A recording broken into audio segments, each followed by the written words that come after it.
জয়পুরহাট ও ঠাকুরগাঁওয়ে আলুর বাম্পার ফলনেও হাসি নেই কৃষকের মুখে। উৎপাদনের অর্ধেক দামও মিলছে না, ফলে গতবারের মতো এবারও লোকসানের শঙ্কায় চাষিরা।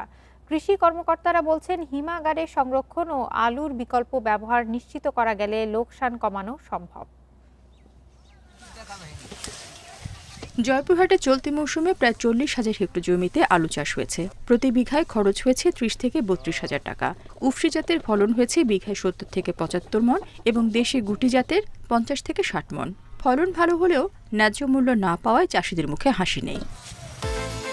বিকাশ পেমেন্টে 10,000 টাকার বেশি অফার। শপিং চলছে তো। বাজারে উফরি আলুর দাম প্রতি মণ 240 থেকে 250 টাকা, আর দেশি গুটি আলুর দাম 400 থেকে 450। দেশি আলুতে বিঘা প্রতি 3 থেকে 4,000 টাকা ও উফরি আলুতে 11 থেকে 12,000 টাকা পর্যন্ত লোকসান গুনছে চাষিরা। মনে করলাম যে এবারে হয়তো গতবারের লসটা এবারে উঠবে, কিন্তু এবারে দেখছি গতবারে যা লস খাইছি তার থেকেও এবারে বেশি। বর্তমানে 2 হাত খালি, সারা জীবনে খালি থাকবে। আমাদের দিকে তাকানোর মতো কোনো পরিস্থিতি নাই। এদিকে গত মৌসুমে লোকসানের মুখে এবার ঠাকুরগাঁয়ে আলু চাষ হয়েছে কম, এরপরও লোকসানের মুখে চাষি। তারা জানান, কেজিতে উৎপাদন খরচ 15 থেকে 16 টাকার বিপরীতে লোকসান 9 থেকে 11 টাকা। আলুর তো ভাই দাম নাই, আলু এখন কি করব আমরা? এখন আলু গরুকে খাওয়াচ্ছে মানুষ। গতবারও লস খেয়েছি, এবারও যদি লস খাই কৃষক থাকবে না। যদি সরকার আলু না নেয় তাহলে এবারে কৃষক কোথায় দাঁড়াবে? লোকসানের ভয়ে এবার আলু বেচাকেনা হচ্ছে না খেতে। হিমাগারে সংরক্ষণেও আগ্রহ নেই কৃষক ব্যবসায়ীদের।